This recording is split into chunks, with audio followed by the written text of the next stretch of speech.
8주간 제가 강의할 내용이 어떠한 거고, 매주 그러면은 주로 어떤 데이터를 다루는 어떤 모델에 대해서 여러분들이 배울 예정인지, 그거를 갖다가 우리가 좀 더 간략하게 한번 살펴보고, 그러고 나서 디시전 트리 강의에 들어가겠습니다. 그래서, 우리가 8주간 그 렉처 아웃라인을 보면은, 어, 첫 번째, 첫 번째 주는 이미 이제 우리가 지났죠. 그래서 아주 기본적인 그 머신러닝을 위한 수학적인 내용에 대해서 좀 간단하게 살펴봤고, 이거랑 관련해서는 우리가 리니어 알제브라, 그다음에 probability, 그다음 그리고 information theory, 그리고 벡터 캘큘러스하고 옵티마이제이션,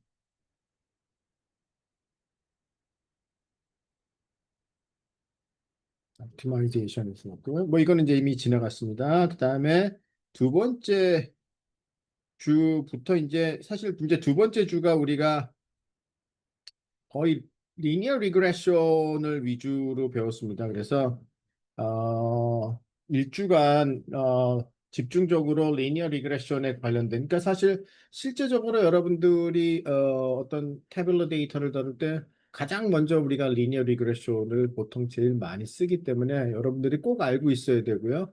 리니어 리그레션과 관련해서 꼭 알고 있어야 되는 것이 OLS, 그 다음에 릿지 리그레션, 라쏘, 이제 그 다음에 또 이제 추가적으로 바이너리 클래시피케이션을 위한 로지스틱 리그레션,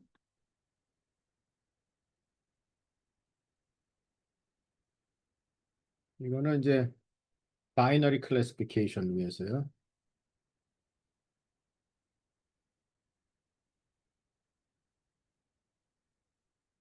그리고 제가 그 프레딕션 인터벌을 다루는 퀀타일 리그레션 설명을 드렸고, 요거 이외에도 이제 우리가 데이터 임퓨테이션에 대해서 미싱 데이터, 그러니까 결측치를 어떻게 우리가 채우는지 데이터 임퓨테이션 배웠었고, 그다음에 퀀타일 리그레션 배웠었죠. 퀀타일 리그레션.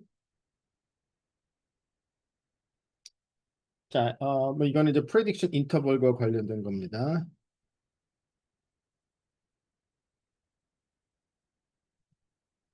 얘네들은 거의 기본적으로 다 지금 태블러 데이터를 갖다가 기본적으로 다루고 있어요. 그래서 그냥 일단은 태블러 데이터.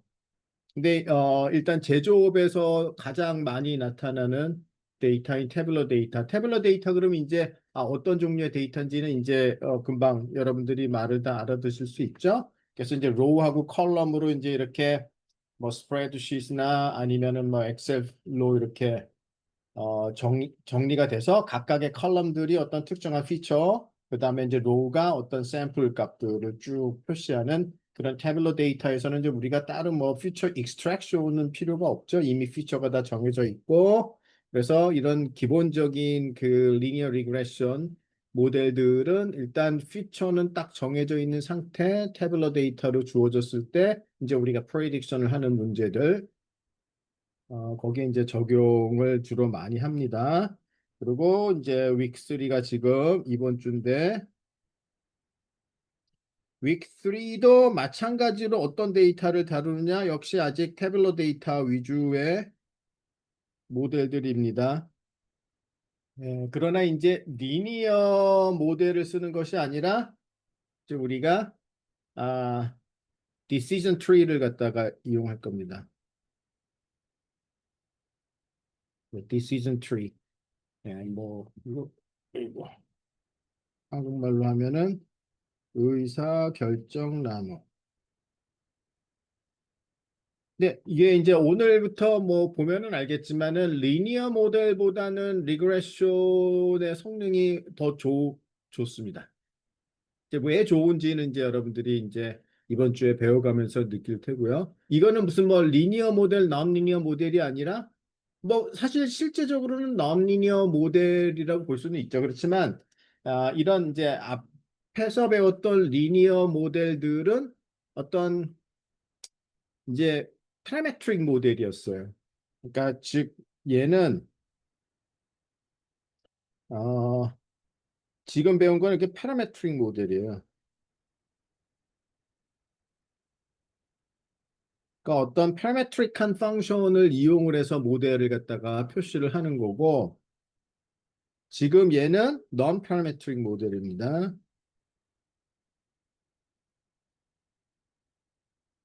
뭐 파라메트릭 모델이 뭔지 non parametric 모델이 뭔지도 사실 잘 처음에는 뭐 잘 이해가 안 갈 수도 있어요. 어유 뭐 non parametric 모델이니까 야 이건 좋다. 파라미터가 없어가지고 이게 더 간단하겠는데 근데 이게 그 용어가 non-parametric 모델이지 파라미터가 없는 모델이란 뜻이 아니에요. 사실은 이거를 그러니까 이게 워낙 뭐 오랫동안 많은 디스커션이 있었는데 왜 이걸 non-parametric 모델이라고 하느냐. 근데 이제 오랜 기간 그거를 많은 생각을 하고 그 모델들이 익숙해지면은 뭐 그나마 non-parametric 모델이라고 이름을 붙인 걸로 이해가 되긴 하지만 일단 non-parametric 모델이 모델 파라미터가 없는 거는 아닙니다. 예. 근데 이제 어쩌면은 데이터 포인트 하나하나가 어떤 이제 파라미터의 역할을 해서 즉 데이터 포인트가 늘어나면 늘어날수록 파라미터가 더 늘어나는 이제 어떤 그러한 스트럭처인데요. 그 중에 하나가 대표적인 것이 이제 decision tree인데 뭐 이제 오늘 더 보기로 하고요.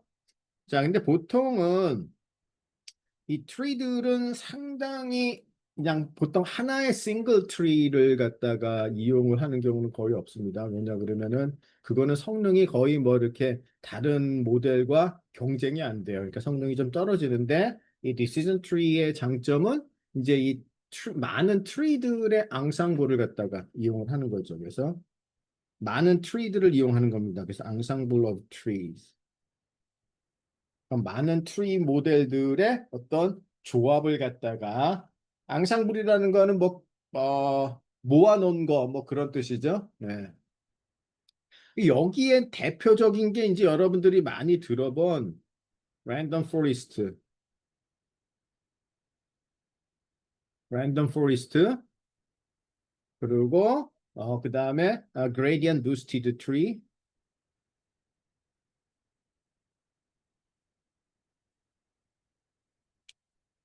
그래서 대표적인 이 두 개의 앙상블 오브 트리를 갖다가 배울 테고 얘네들은 성능이 뭐 리니어 모델보다는 훨씬 더 좋습니다. 그리고 이 트리 모델들은 뭐 둘 다 적용 가능해요. 그러니까 리그레션도 가능하고 클래시피케이션도 가능하고 뭐 리그레션 트리도 있고 클래시피케이션 트리도 있습니다. 둘 다 적용이 가능하고요. 또 얘 같은 경우는 좀 이렇게 막 뉴메리컬한 피처 그다음에 캐테고리컬 피처 막 섞여 있어도 핸들링 하기가 리니어 모델보다는 훨씬 더 좋은 편이고요. 예, 뭐 이제 하여튼 좋은 점과 그다음에 또 약점. 그러니까 항상 어떤 모델을 배울 때 이제 여러분들이 좀 그런 거를 자꾸 생각을 하셔야 돼요. 뭐 이 모델의 장점 그리고 이 모델의 단점. 이제 그런 것들을 좀 알면은 내가 어떤 상황에서 어떤 모델을 갖다가 선택하는 게 좋겠다는 게 이제 조금씩 판단이 쓰죠. 네. 뭐 그거를 갖다가 이렇게 뭐 우리나라 참고서처럼 뭐 누가 이렇게 하나하나 다 모델의 장단점을 다 정리해 놓은 거는 없는데요. 근데 이제 대표적으로 제가 알고 있는 것들 장단점들은 뭐 그때그때 제가 얘기를 드리도록 하겠습니다. 그래서 일단 근데 뭐 tree를 배우고 그다음에 이제 random forest나 gradient boosted tree 근데 이런 것들은 전부 다 태블로 데이터에 굉장히 워킹을 갖다가 잘하는 거고요. 자, 요거뿐만이 아니라 그다음에 기본적으로 클러스터링도 일부 조금 배우겠습니다. 그래서 이거는 이제 그 데이터 분집하죠. 그러니까 클러스터링은 이거는 unsupervised예요. 얘는 그렇죠? 그러니까 이렇게 레이블이 없는 데이터들, 태블러 데이터인데 레이블이 없어요. 걔네들을 비슷한 애들끼리 이렇게 이제 그룹핑을 갖다가 하는 테크닉이 클러스터링이죠. 그래서 이제 클러스터링에 관련된 몇 가지 아주 대표적인 간단한 알고리즘 몇 개를 볼 예정이고, 그 다음에 마지막으로 이번 주에 데이터 비주얼라이제이션, 데이터 비주얼라이제이션도 unsupervised.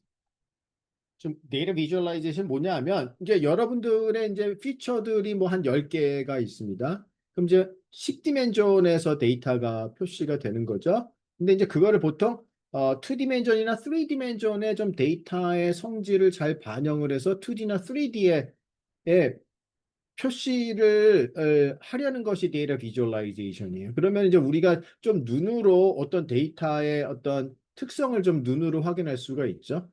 뭐 그러려면은 보통은 2D에다가 플롯을 하는 수밖에 없죠. 그래서 그러면 어떻게 10디멘셔널 데이터를 2D 스페이스에다가 어떻게 잘 플롯을 할 수 있느냐. 네.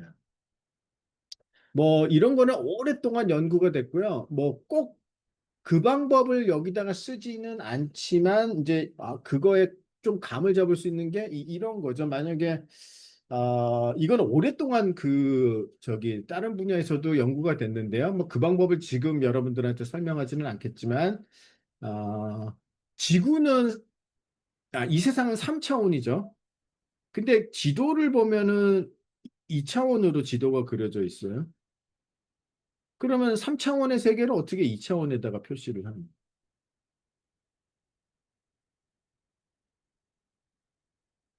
그렇죠? 우리가 살고 있는 실제 세계는 3차원인데 뭐 여러분이 지도 볼 때 3차원 지도 봅니까? 아니죠. 2차원에 있는 지도를 보죠. 그러면은 2차원의 지도가 어떤 특성을 가져야 되겠습니까? 제일 중요한 게 뭐냐 그러면 3차원에서 가까운 거리는 2차원에서도 가까워야 되는. 그렇죠? 그러니까 이제 주로 사람들이 타겟으로 하는 것이 어떤 디스턴스가 유지가 되게끔 로우 디멘전에다 어떻게 매핑을 갖다가 시키느냐가 이제 거의 대부분의 그 연구였었고요. 뭐 꼭 그것만이 100%는 아니지만 일단 데이터 비주얼라이제이션 그래서 이제 여기에 관련된 것 중에 제일 많이 그 알려져 있는 게 뭐냐 그러면은 뭐 여러분들 기본적으로 그 알고리즘을 잘 이해를 못하더라도 뭐 사람들이 다 그냥 그 툴을 갖다가 씁니다. 그 툴이 뭐냐 그러면은 TSNE 그다음에 UMap이라는 이제 기본적으로 이 두 개의 그 툴들을 갖다 쓰는데 일단 TSNE의 그 기본적인 아이디어를 좀 제가 설명을 드리고 뭐 거의 그냥 이 두 개 그냥 API 가져다가 내 데이터 좀 한번 2D에다가 플롯해 봐야겠다. 좀 어떤지 뭐 이제 그건 나중에 여러분들이 할 수가 있습니다. 그 다음에 이제 네 번째 주에 가면은 이제 우리가 이제 드디어 딥러닝 쪽에 관련된 걸 갖다가 보기 시작하는데요. 네 번째는 이제 우리가 가장 딥러닝의 이제 출발이 자, 그리고 이제 드디어 여기서부터는 태블러 데이터가 아니라 이제 넌 태블러 데이터니까 뭐, 뭐 태블러 데이터도 되고요. 자, 뭐 상관없습니다. 태블러 데이터도 되고 또는 뭐 우리가 이제 그 외에 다양한 데이터들 있죠. 어, 음, 그 이제 이거를 갖다가 뭐 우리가 한국말로는 비정형 데이터라고도 하는데 이게 이제 이미지 이미지 데이터가 비정형 데이터 그러니까 어떤 스트럭처가 이제 non structured 데이터죠. 이제 뭐 어떤 딱 피처들이 정해져 있는 것이 아니라 이미지를 한국말로 쓰니까 좀 이상하네요. 뭐 이미지 그다음에 뭐 오디오, 뭐 텍스트, 뭐 랭귀지, 기타 등등. 일단 이제 이런 non-tabular 데이터에 대해서 이제 기본적으로 뉴럴 네트워크들을 볼 텐데 그 중에 가장 기본이 되는 이제 MLP라고도 우리가 부르고요. 또는 이거를 fully connected network이라고도 부릅니다. 네. 그래서 MLP 그다음에 이제 주로 이미지 쪽에 특화된 여러분들이 이제 많이 들어본 convolutional neural network을 배울 테고요. 이제 convolutional neural network에서 뭐 기본적인 오퍼레이션들, convolution 오퍼레이션들과 관련된 거를 배우겠죠. 잠시 요거 전에 일단 기본적으로 이 딥뉴럴 네트워크 뭐 이거를 이제 MLP 또는 뭐 fully connected network 아니면 이제 뭐 이거를 그냥 뭐 DNN이라고도 뭐 불러요. 그러니까 뭐 다 똑같은 거를 지칭하는 겁니다. 그리고 이 DNN 트레이닝 하는 방법,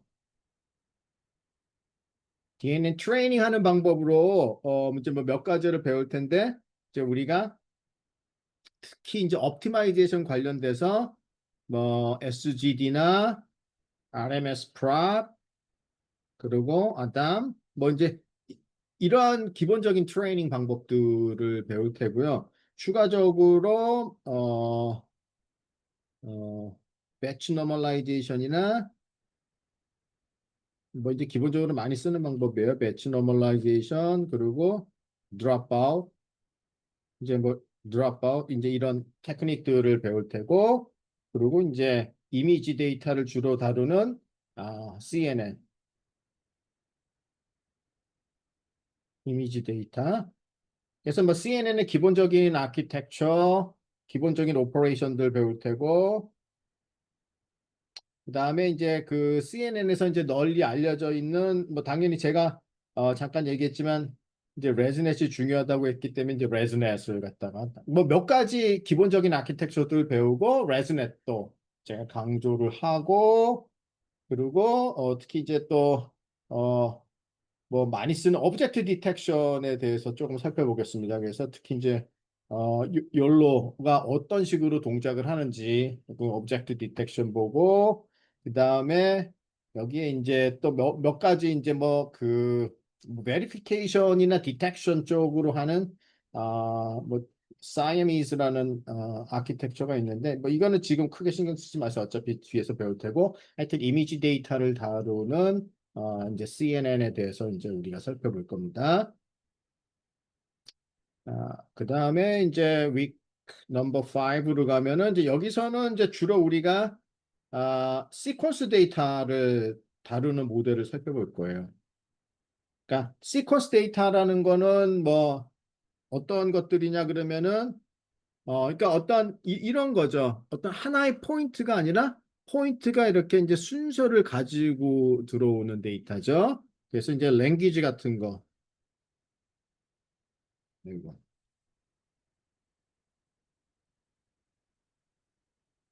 랭귀지 그다음에 뭐 텍스트, 타임 시리즈 어, 뭐 이제 이러한 것들이 이제 시퀀스 데이터고요. 그러면 시퀀스 데이터에서 이제 우리가 가장 기본적인 아키텍처인 RNN, 자, 어, 그러니까 RNN 아키텍처들을 기본적으로 배우고 이 RNN은 이제 약간 그 단점을 보완해서 한동안 많이 썼던 것들이 있죠. LSTM이라고. 그래서 long short term memory라는 이제 LSTM을 좀 볼 테고요. 당연히 이제 기본적인 바닐라 RNN을 보면은 이제 LSTM이라는 걸 볼 테고요. 그리고 뭐 지금은 이제 트랜스포머 시대니까 이제 트랜스포머의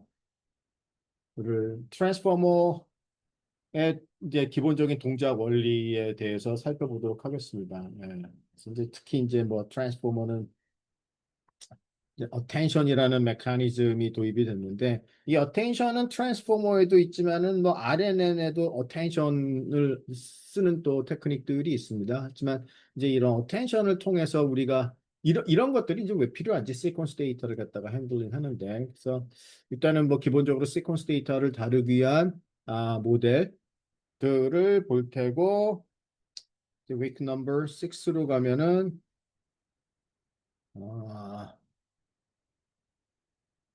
우리가 이제는 그러니까 주로 지금 이제 week 5까지는 거의 대부분이 다 슈퍼바이즈드 러닝을 제일 많이 봤죠. 물론 이제 뉴럴 네트워크에서 언슈퍼바이즈도 이제 뭐 조금 볼 테지만은 대부분이 슈퍼바이즈입니다. 레이블 데이터가 있는 경우는. 근데 이제 이 week 6에서는 이제 우리가 뭐를 볼 거냐 하면은 이제 아래 즉 reinforcement 러닝을 갖다가 볼 겁니다.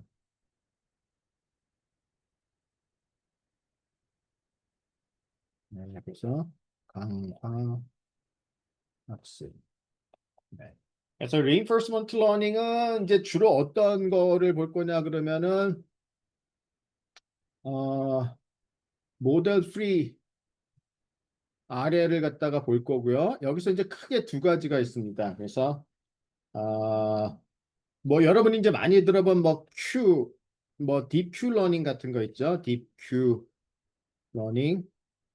그래서 주로 이제 value에 기반한 value based 메소드를 볼 테고요. 뭐 원래 이제 그 스탠다드한 큐 러닝도 당연히 볼 테고 딥 뉴럴 네트워크에서 이제 딥 큐 러닝을 볼 테고 그리고 이제 폴리시 그레디언트 계통의 모델을 또 볼 겁니다. 그래서 밸류를 학습해 갖고 하는 것이 아니라 이제 directly policy를 갖다가 학습을 하는 테크닉. 그리고 이제 이 그 큐러닝과 폴리시가 밸류 베이스드와 폴리시 그레디언트가 다 합쳐진 근데 이제 뭐 사실 폴리시 그레디언트에서도 이제 뭐 대표적으로 이제 액터 크리틱이라는 어 테크닉 실제로 이제 액터 크리틱이 제일 지금은 많이 쓰이고 뭐 이런 테크닉들은 이제 라지 랭귀지 모델들을 트레이닝 할 때도 RL을 쓰고 있다는 걸 이제 여러분들이 아실 겁니다. 그래서 RL이 이제 예전보다는 더 중요해졌죠. 네. 그래서 RL은 조금 더 뭐 내용이 어려운 것들이 있지만은 하여튼 이제 제가 최대한 설명을 할 테고 뭐 일단 여기서 커리큘럼에서 RL도 가르쳐 줬으면 좋겠다고 일단은 돼 있기 때문에 제가 이제 week number 6에서는 RL을 집중적으로 강의를 하도록 하겠습니다. 그리고 week number 7으로 가면은 이제 여기서는 이거죠. 이제 생성형 AI의 시대이기 때문에 이제 생성형 모델에 대해서 주로 이제 살펴볼 겁니다. 그래서 여기가 이제 생성형 AI. 네. 근데 이제 딥 제너러티브 모델과 관련해서는 뭐 이제 몇 가지 기본적으로 variational auto encoder라든가 뭐 이런 것들은 다 나올 테니까요. 그 다음에 GAN, 그 다음에 normalizing flow,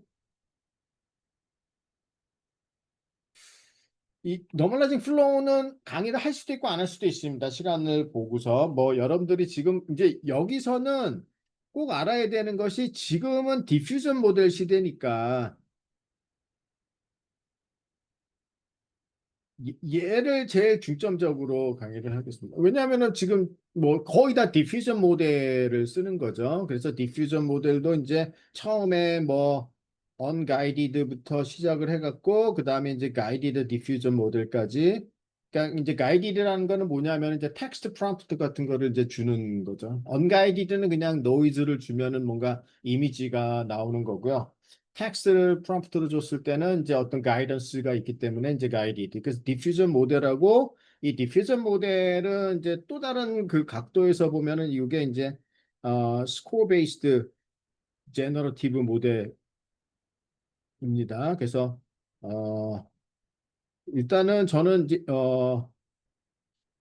이게 지금 괜히 거의 한 2014년부터 한 2020년까지 한 5, 6년 정도는 엄청 많이 사용이 됐다가 지금은 이제 쑥 들어가 버렸어요. 그러면 여러분이 배우는 게 좋습니까? 안 배우는 게 좋습니까? 음.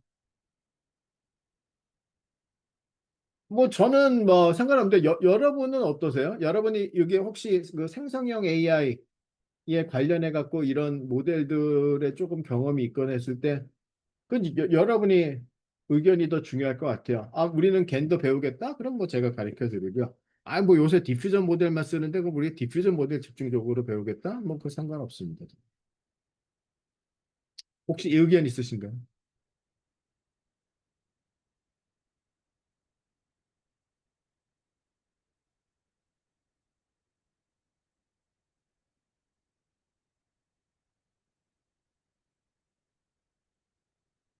뭐 일단은 배우면은 좋겠다는 이제 조금 더 뭐 몇 분의 의견이니까요. 뭐 간단하게라도 배우죠. 예. 뭐 어차피 이게 아주 진짜 뭐 오래전 거는 아니고 이게 워낙 급속도로 바뀌다가 보니까 이제 지금은 디퓨전 모델에서 지금 약간 또 다른 쪽으로 지금 넘어가고 있는 벌써 단계거든요. 근데 이제 지금 여러분들이 이미지 제너레이션 있잖아요. 그러니까 이제 영상들 뭐 아니 그러니까 이미지 만들어 주는 거 뭐 이렇게 무슨 뭐 지브리 스타일로 만들어 줘. 뭐 이게 다 이제 디퓨전 모델 계열이에요, 지금은. 예. 그러니까 뭐 달리라든지 스테이블 디퓨전, midjourney 이제 이런 것들이 다 디퓨전 모델 계열인데 이제 지금은 뭐 디퓨전 모델이 여전히 중요하지만 또 살짝 조금 약간 새로운 아이디어들이 지금 나오고 있긴 한데요. 뭐 일단 겐도 우리가 좀 잠깐 보도록 하겠습니다. 그리고 베리에이션 오토인코더는 뭐 클래시컬하면서도 여전히 중요한 백본이기 때문에 일단은 뭐 제가 오토 인코더가 왜 프로바빌리스틱한 걸로 확장이 돼야지만 되는지 뭐 이제 이런 것들을 우리가 한번 살펴보도록 하겠습니다. 그래서 이제 생성형 AI에 관련된 제너러티브 모델들을 이제 주로 볼 테고요. 음, 그리고 네, 마지막 8주 차에는 뭐 정확하게 토픽을 제가 픽스드 해놓지는 않았어요. 그런데 이제 제가 원래 생각했던 거는 이제 이거는 좀 약간 그거죠. 이제 약간 조금은 더 어드밴스된 어드밴스드 토픽을 이제 생각하고 있었는데 일단은 제 생각에는 이런 테크닉은 알면 좋을 것 같아요. 그래서 이제 뭐냐면 parameter efficient fine tuning.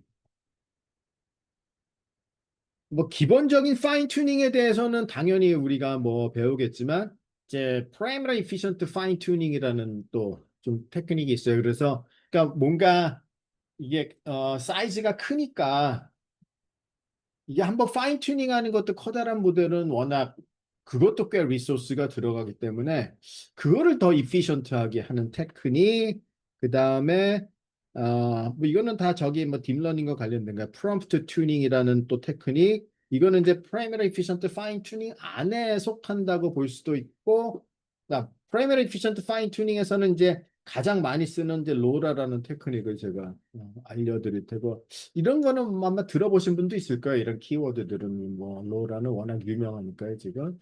그다음에 이제 프롬프트 튜닝 테크닉 그러고 뭐 제가 생각했던 거는 뭐 XAI에 관련된 조금 기본적인 몇 개의 테크닉들 그래서 explainable AI에 관련된 거 특히 이제 여기서 뭐 라임이라든가 아니면은 그 쉐이라든가 뭐 이제 기타 등등 몇 가지 많이 쓰는 테크닉들이 있습니다. 네, 그런 거. 그 다음에 이제 그 현대 굉장히 많이 쓰는 그 이거는 이제 두 개의 모달리티를 이용하는 게 그러니까 텍스트하고 이미지를 이용하는 모델로 가장 널리 쓰는 게 이제 이렇게 클립 스타일 모델이라는 게 있습니다. 클립 스타일 모델. 네. 그래서 이제 제가 처음에 생각했던 거는 한 이제 요 정도 토픽이었습니다. 네. 근데 이제 그거는 뭐 조금 더 여러분들의 다른 의견이 있으면은 뭐 이 중에서 뭐 어떤 걸 빼고 뭐 어떤 거를 집어넣고 하는데 일단은 뭐 요 정도 일단 이게 이제 딥러닝에서 뭐 여러분들이 조금 배우면 좋은 것들이니까 현대 그리고 그 외에 이제 추가적인 그 스페셜 토픽들은 이제 8주 말고 그 뒤에 여러분들이 그 뭐죠? 프로젝트 하는 그 기간에 그 뭐 제가 또 추가로 아마 그 뭐 좀 알려드릴 그런 기회들이 있을 것 같아서 뭐 그거는 아직 확실히 정해놓지는 않았습니다. 네. 이게 이제 제가 8주 동안 여러분들한테 강의를 하려는 거죠. 그러면 이제 뭐 기본적인 그 이게 거의 뭐 머신러닝이나 딥러닝에서 쓰는 기본적인 모델에 대한 이해를 여러분들이 할 수 있고 뭐 태블러 데이터, 이미지, 그다음에 시퀀스 데이터, 타임 시리즈 같은 시퀀스 데이터 뭐 이제 이런 것들을 각각 다루는 뭐 대표적인 모델들을 뭐 볼 수가 있는 겁니다. 네. 프로젝트는 어떻게 진행이 되느냐? 뭐 그거는 이제 프로젝트 담당하는 그 교수님들이 할 일이라서 뭐 그거는 이제 제가 어, 기획하거나 관여를 하지는 않습니다. 여러분들이 프로젝트를 하는 동안에 제가 이제 어드바이스는 줄 수 있지만 일단 그 프로젝트 기획들은 이제 또 다른 분들이 이미 기획해 놓은 게 있어서 그거는 제가 확실히 이미 뭐 많은 토픽들을 뭐 일단 선정을 해 놓은 것 같더라고요. 네. 아니면 뭐 여러분들이 또 따로 뭔가 하고 싶은 게 있으면은 뭐 그거는 이제 뭐 토의를 해서 아마 뭐 정해도 될 것 같아요. 혹시 여기에 관련해서 그러면은 이제 그 뭐 질문이나 의문사 아니면 뭐 suggestion 있으신가요? 자, 이제 decision tree 들어가기 전에 이거 원래 참 이거를 그 요청하셨던 분이 어느 분이세요? 일단 그 질문을 했던 분이 뭐 일단 그 질문했던 의도에 맞는 답인지 아닌지 그게 제일 중요할 텐데요. 지금 계세요?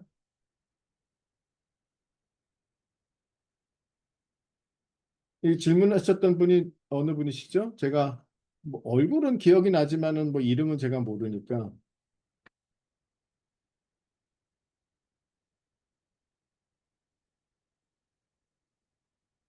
안 계세요?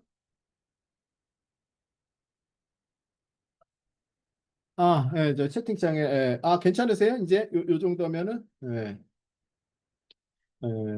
어쩌면은 원래는 제가 인트로덕션 할 때 처음에 요 한 페이지 슬라이드 그냥 간단하게 적어 놓고 조금 더 자세하게 얘기하는 게 더 좋았을 뻔했는데 그때는 이제 그냥 다른 거를 더 얘기하고 싶어서 제가 그냥 빨리 넘어갔었는데 이렇게 뭐 그렇게 좀 요청하고 뭐 질문하는 거는 저는 좋은 것 같아요. 예. 뭐 저야 뭐 머릿속에 야 이거를 뭐 가르쳐야겠다 뭐 제 머릿속에 다 있지만은 뭐 여러분들은 뭐 내가 그럼 8주간 뭐 배우지? 뭐 당연히 그런 질문이 8주라는 시간이 뭐 그렇게 그 짧은 시간이 아니거든요. 상당히 긴 시간이죠. 네. 자, 그럼 이제 디시전 트리로 이제 한번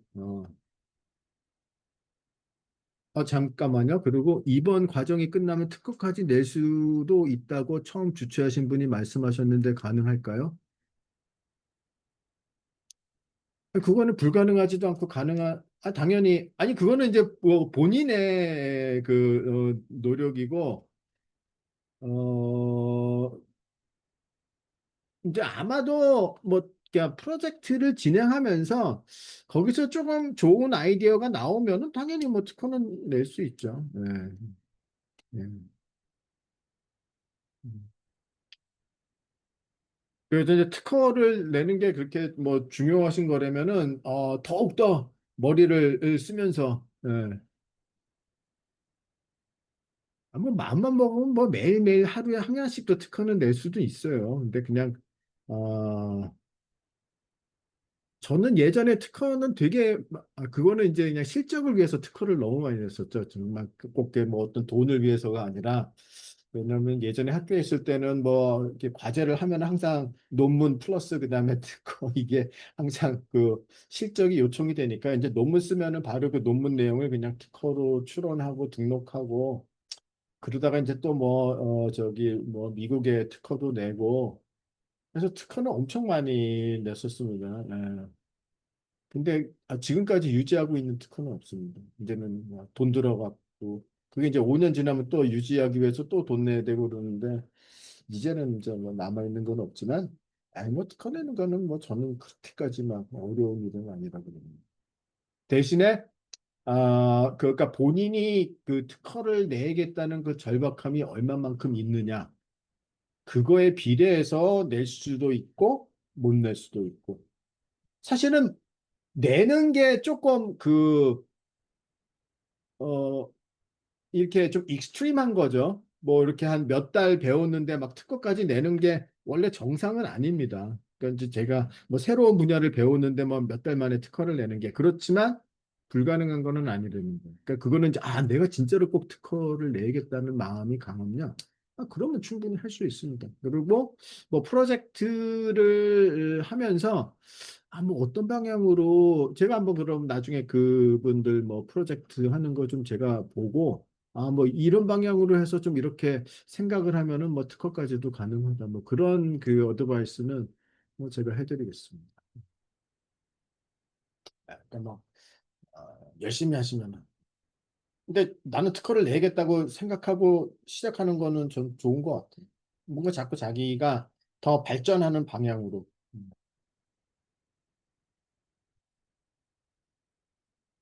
그거를 또 뭐 유식한 말로는 뭐 요새 그 저기 뭐 실리콘밸리에서 일하는 사람들은 그런 거를 뭐 growth mindset이라고 뭐 멋있는 말로도 표현하는데 뭐냐면 그러니까 약간은 의미가 약간은 다를 수는 있지만은 그러한 거죠. 나는 뭐 어느 정도 대학을 나왔기 때문에 내가 뭐 어느 정도까지만 나는 발전할 수 있다 이렇게 딱 벽을 쳐놓는 그런 게 아니라 계속해서 뭐 자기가 노력함으로써 사람은 계속 발전하는 거니까 그런 벽을 갖다가 미리 쳐놓을 필요는 없어요. 이제 한국은 조금 이렇게 너무 이 시장이 작아서 대학의 개수는 많지만은 뭐 딱 뭐 탑 클래스 대학 몇 개 정도 나오면은 뭐 이렇게 다 조금 뭐 좋은 데 가서 일하고 그 외 대학은 별로 뭐 이제는 다 또 그 밑으로 대부분 뭐 간다고 그렇게 생각을 하는데 그거는 이제 되게 옛날 생각입니다. 그러니까 뭐 여러분들도 그런 생각에 갇혀 있을 필요는 없어요. 네? 무궁무진하게 사람은 다 발전할 수 있기 때문에 여러분이 무슨 대학 나왔는지 그 이미 다 지나간 겁니다. 그럼 이제 하나도 안 중요해요. 네. 지금 얼마나 자기가 노력을 해서 개발을 하고 있느냐가 중요한 겁니다.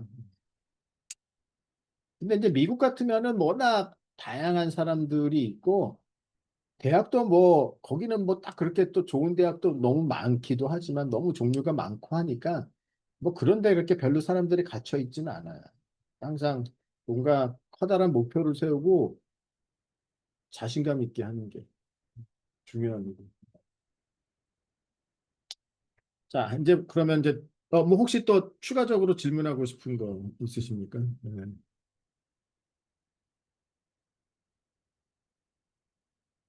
네. 그리고 저는 개인적으로 어떤 생각을 갖고 이때까지 살았냐 그러면은 저는 제가 일하는 곳이 세계 최고라고 생각하고 항상 일을 했었어요. 물론 뭐 제가 거의 좋은 기관에서 일을 뭐 오랫동안 하기는 했었습니다. 그러니까 뭐 외국의 연구소도 거의 막 탑 클래스 연구소고 뭐 대학도 뭐 좋은 대학에서 오랫동안 일을 했고 그렇지만 그것보다는 제가 일하는 곳이 세계 최고 넘버 원이라고 생각을 하고 일을. 그 얘기는 이제 제가 거기에 있지 않으면 거기는 넘버 원이 더 이상 아니라는. 근데 여러분들도 다 그런 생각을 갖고 일을 하셨으면 좋겠습니다. 아이고. 자, decision tree를 보겠습니다. 혹시 이 decision tree에 대해서 들어보신 적이 있으신가요? 뭐 없어도 상관없습니다. decision tree와 그거의 앙상블 그리고 random forest, gradient boost. 자, 간단한 이그젠플을 한번 보죠. 자, 이제 우리가 어, 이 클래시피케이션 문제를 한번 살펴보겠습니다. 그래서 데이터가 어떻게 구성이 되어 있냐 그러면 키하고 몸무게로 돼. 그러니까 각각 사람의 그러니까 여기서 요 동그라미 하나는 어떤 특정한 사람을 나타내고 그 사람은 어떻게 표시하느냐 그러면 그 사람의 키하고 몸무게 딱 두 개로 표시를 하는 거예요. 그러면은 이제 여기서 빨간색하고 파란색이 트레이닝 데이터고요. 요 그린 두 개만 테스트 데이터입니다. 그래서 일단 테스트 데이터는 이제 빼놓고 생각을 하시죠. 얘가 이제 두 개가 테스트 데이터예요. 얘가. 그럼 이제 트레이닝 데이터가 이제 이렇게 주어졌으면 그러면 빨간색 클래스 5명 그렇죠. 5개의 데이터, 파란색 클래스 5개. 그럼 이제 우리가 뭐 이거 뭐 라지스틱 리그레션 여러분이 적용할 수 있잖아요. 바이너리 클래시피케이션이니까. 그럼 라지스틱 리그레션은 직선에 의해서 이제 두 개 클래스를 갖다가 분리를 하는 거죠. 어떻게 직선을 그어야 될까요? 자, 그래서 이제 이렇게 한번 그어봤습니다. 이런 거. 자, 이렇게 그면 그러면 얘하고 얘가 잘못 분류가 되는 거죠. 그렇죠? 그 외에는 이제 다 좋습니다. 그래서 이제 이쪽으로는 블루, 이쪽으로는 레드. 좋습니다. 이제 근데 실제 라지스트 리그레션을 돌려봐도 이렇게밖에는 나오지는 못해요. 그러면은 이제 얘하고 얘까지도 하기 위해서는 어떻게 해요? 그러면 이렇게 이래도 안 되죠. 또 이렇게 이래도 안 됩니다. 그러니까 직선으로는 죽었다 깨나도 5개, 5개를 퍼펙트하게 분류를 하지는 못합니다. 그러니까 리니어 모델의 단점이죠, 이런 게. 그러니까 이제 뭐 조금씩 이제 에러가 생기는데 뭐 이제 이렇게 해도 안 되죠. 또 이러한 직선도 또 하나씩 에러가 생기는 거예요. 또 얘도 얘고 요거에 이제 에러가 생기는 거죠. 그럼 이제 어떻게 해야 되느냐? 아니, 물론 그래서 이제 non-linear classifier가 필요한 거예요. 그 non-linear classifier를 하면 이제 이렇게 되겠죠. 막 이제 이러한 식으로 decision boundary가 이제 나와야 되는데, 그러니까 뉴럴 네트워크들은 이제 이런 식으로 decision boundary가 나옵니다. 근데 logistic regression은 안 됩니다. 그렇게. 자, 그런데 우리가 한번 이제 이렇게 생각을 해보겠습니다. 이 문제를 푸는데 뉴럴 네트워크도 아니고 리니어 모델도 아니고 다른 식으로 이제. 자, 어떻게 하냐 그러면은 일단은 이 내 데이터를 자, 키가 170 안 되는 것과 170 넘는 거. 그러니까 170 이하, 170 이상으로 두 개로 나눈다면 키를 이제 170으로 나누게 되면 여기를 기준으로 이제 여기가 170이에요. 자, 그래서 왼쪽, 오른쪽으로 이제 나눠. 일단 그러면은 어떻게 됩니까? 왼쪽 편에는 어떻게 돼요? 레드가 4개, 블루가 하나 들어오죠. 여기 그러니까 레드가 4개, 블루 하나가 왼쪽 편에. 자, 오른쪽 편에는 블루가 4개, 레드가 하나예요. 여기 보면. 그러니까 그린은 일단 빼세요. 테스트 데이터니까. 그렇죠? 자, 그럼 일단 키를 170을 기준으로 이하와 이상으로 나누면 170을 컷 포인트로 해갖고 양쪽으로 나누게 되면 이제 이렇게 떨어집니다. 그러면 자 170보다 작다? yes 이쪽으로. 아니다 이쪽으로. 자 그래서 이제 어떤 이렇게 이제 바이너리 스플리팅이 일어나는 거예요. 그다음에 이제 요거는 이제 우리가 나눴고요.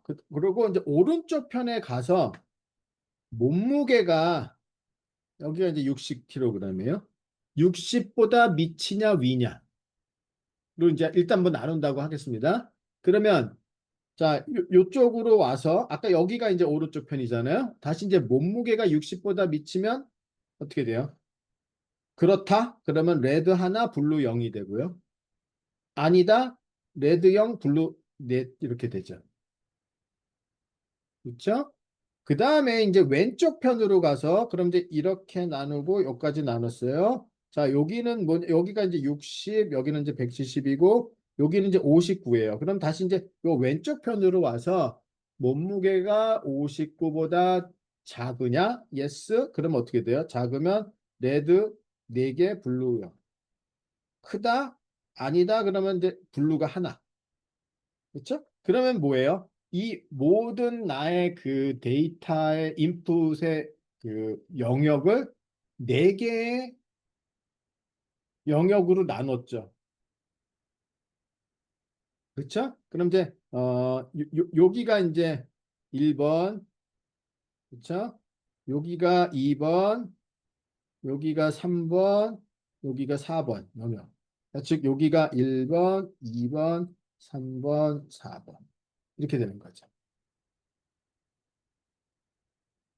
그러면 각각의 리전을 보면 1번 영역, 2번 영역, 3번 영역, 4번 영역 하면 뭐 레드만 있던지 블루만 있던지 잘 나눠져 있어요. 그렇죠? 그러면 만약에 우리가 이러한 트리를 만들었다면 그러면 이제 테스트 데이터를 한번 볼까요? 자, 얘를 볼까요? 그럼 얘는 대략 지금 키가 170보다 안 되니까 한 키가 얘는 한 160이고 몸무게는 한 65 정도 되는 것 같아요. 그러면 160에 65다. 자, 그럼 이제 여기서부터 한번 따라가 보겠습니다. 자, 일단 키가 170이 안 되죠. 안 되면 이제 이쪽으로 따라가야 되죠. 여기로 가서 몸무게가 59보다 작으냐? 아니다. 그럼 이제 이쪽으로 가야 됩니다. 그렇죠? 이쪽으로 가면 거기는 블루가 하나 있는 영역이니까 그러면 얘도 블루라고 이제 디시전을 내리는 거예요. 아, 그러면 여기는 이제 얘도 블루. 그럼 이제 얘를 갖다가 블루로 클래시파이를 하는 겁니다. 마찬가지로 요 테스트 데이터도 여기서 따라가 보면 블루만 모여 있는데 떨어질 테니까 얘도 블루라고 디시전을 내립니다.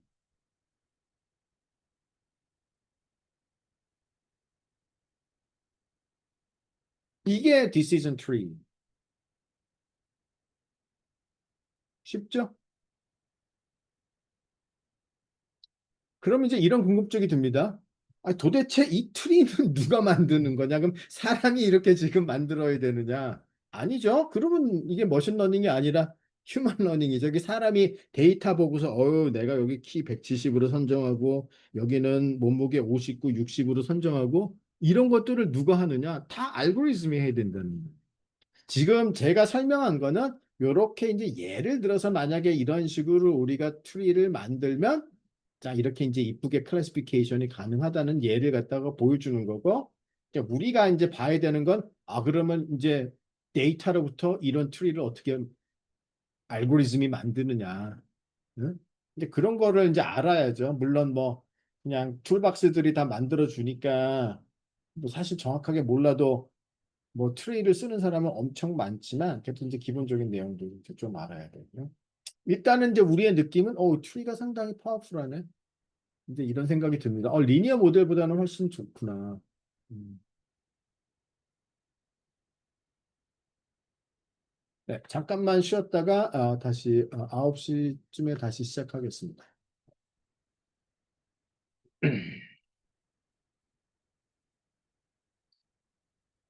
자, 이제 다시 시작하겠습니다. 자, 일단 이 디시전 트리 초반 부분은 쉽습니다. 그리고 항상 초반이 조금 뭔가 이해가 잘 돼야 이제 계속 뭐 들을 맛이 나는 거죠. 그래서 항상 좀 초반은 좀 쉽고 갈수록 끝에 가면은 이제 좀 어려워지고 자 뒤에는 왜 이런 포뮬라들이 많이 나오는데 뭐 도저히 이해가 안 된다. 그 부분은 그냥 뭐 그러니까 이해가 안 되는 부분은 그냥 뭐 거기는 그냥 그대로 빨리 넘어가겠습니다. 왜냐하면 이제 막 나중에 가서는 막 디테일한 계산들이 뭐 왔다 갔다 왔다 갔다 그리고 되게 좀 복잡해지거든요.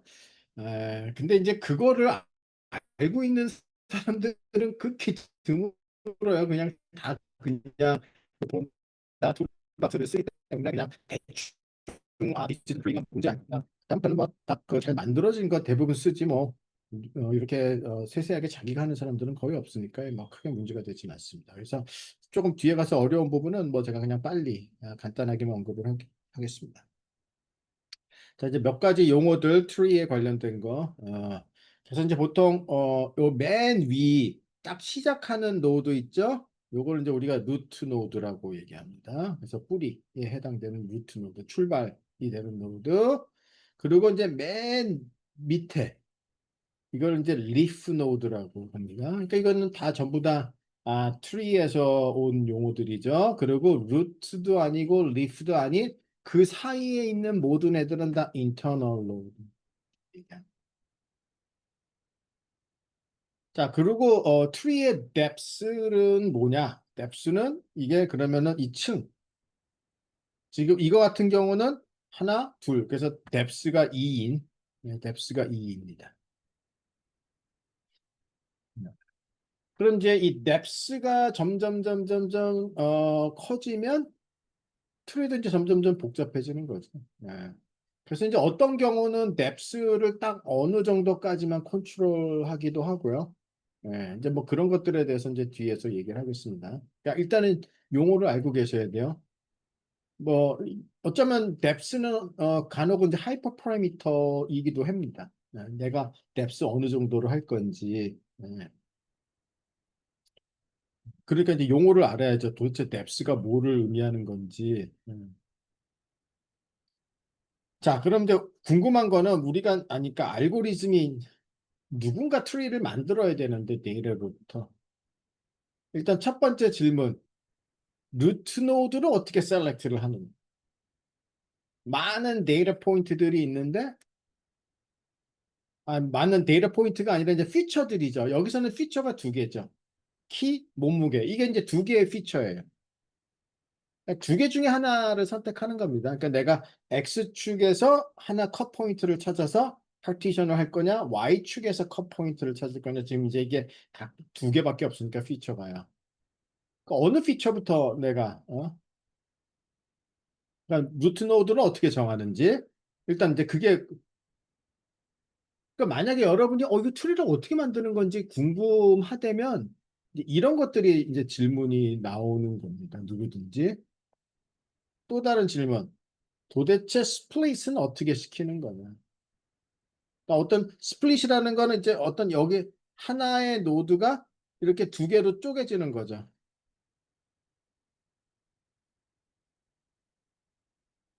그래서 이렇게 이제 여기서부터 출발해 갖고 이렇게 쪼개졌으면 얘네를 갖다가 차일드 노드라고 합니다. 그러면 이거 페어런트가 되죠, 그러면. 페어런트 노드고. 또 얘가 이렇게 쪼개졌으면 다시 얘가 차일드고 얘가 페어런트가 되는 거고 그렇죠. 근데 언제 어떻게 그럼 도대체 뭐 이 170은 누가 정한 거고 그래야지 뭔가 스플리팅이 되는 건데 그거는 이제 어떻게 스플리팅이 되는 건지. 마지막 질문. 이거 언제 멈춰야 되느냐. 끊임없이 계속 스플리팅. 그러면 이제 하나하나의 데이터 포인트들이 다 한 영역에 할당되도록 그렇게까지 쪼개야 되는 건지 아니면 대충 언제쯤 내가 멈춰야 되는 건지. 이런 것들이 다 자동으로 돼야 되는 거예요. 근데 뭔가 가이드라인, 어떤 원칙이 있어야죠. 이제 이런 것들을 이해하면은, 근데 이게 뭐 그렇게 어려운 얘기는 아닙니다만, 이제 이런 거를, 그러니까 저는 처음에, 저는 뭐 디시전 트리를 배운 적도 없어요, 사실. 그리고 이거는 굉장히 고전적인 머신러닝이라고 저는 생각했고, 저는 이제 거의 스태티스틱한 머신러닝을 주로 연구를 했는데, 그래서 이제 사실 디시전 트리 같은 거는 뭐 배우지도 않았고, 거의 쓰지도 않았고, 그래서 이제 제가 초창기에 머신러닝을 연구할 때는 아예 디시전 트리는 저의 딕셔너리는 없었어요. 가르치지도 않고. 그러다가 이제 오히려 딥러닝 시대가 돼서 오히려 여전히 근데 보니까 이제 현업에서 보니까 디시전 트리를 의외로 굉장히 많이 쓰더라고요.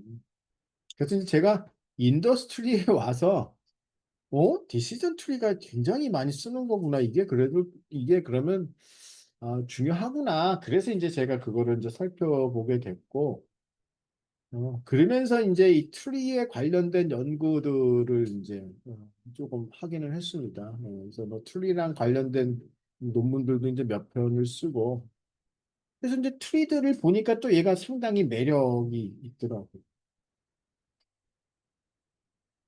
자, 보도록 하겠습니다. 그럼 이 세 가지 질문에 대한 답을 할 수 있으면 그럼 뭐 여러분들은 이제 하산하면 되는 거예요. 뭐또 더 이상 배울 필요가 없어요. 트리에 대해서는. 자, 그래서 이제 우리는 먼저 클래시피케이션 트리를 살펴볼 겁니다. 그래서 먼저 클래시피케이션 문제를 풀기 위한 트리. 그래서 그때 이제 대표적으로 많이 쓰는 것이 어떻게 스플릿을 하는지 그 스플릿 크라이테리언의 이제 지니 임퓨리티라는 거를 쓰는데 이게 이제 무슨 개념이고 어떻게 되는 건지를 볼 테고요. 그다음 이제 리그레션을 위한 트리, 리그레션 트리를 볼 테고 거기에 스플릿 크라이테리언은 이제 그냥 뭐 전통적인 스퀘어드 에러를 갖다가 씁니다. 디시전 트리 이제 요거는 이제 하나의 트리를 만드는 방법에 대해서 살펴볼 테고요.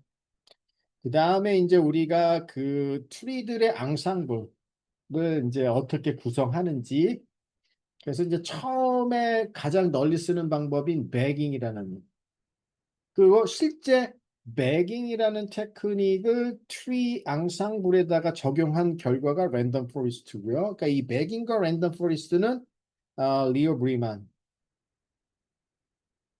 아마 제가 스페링은 확실할 수가 없습니다. 여러분이 한번 뭐 위키피디아를 찾아보세요. 리오 브리만이 아마 스페링이 이랬던 것 같은데 한번 잠깐 찾아볼게요. 제가 스페링에는 좀 약할 수는 있습니다. 아이고. 우리 저기 검색의 달인분 계신데 검색의 달인분이 찾아서 저기 채팅방에다가 올려주세요.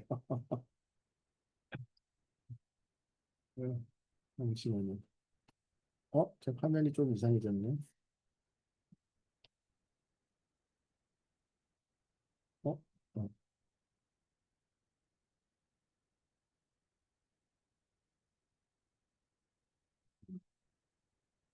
화면이 조금 이상해졌거든요. 다시 한번.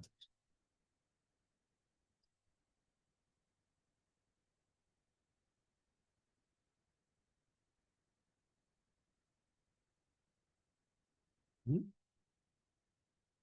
이거 아닌데. 좀 이상하다.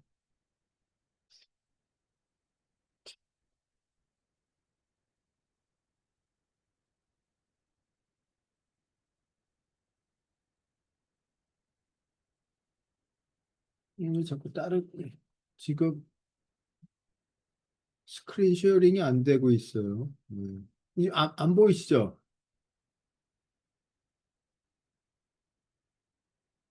이게 갑자기 화면에 스크린 쉐어링이 안 되지. 지금 화면에 아무것도 안 보이지 않나요, 여러분들? 어떠세요?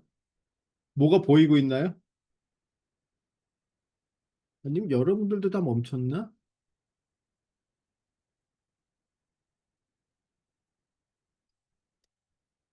여기 컴퓨터가 멈춘 것 같으네.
아, 이제 되네요. 이게 제 화면이 멈춰갖고 동작을 안 했는데, 음,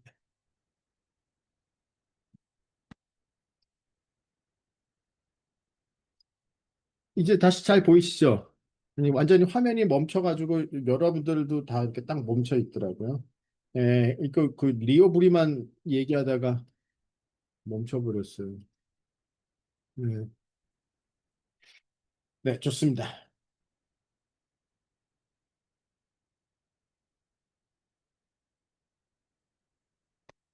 자, 그래서 이제 실제 우리가 먼저 하나의 트리를 이제 클래시피케이션 트리를 어떻게 만드는지 한번 보도록 하겠습니다.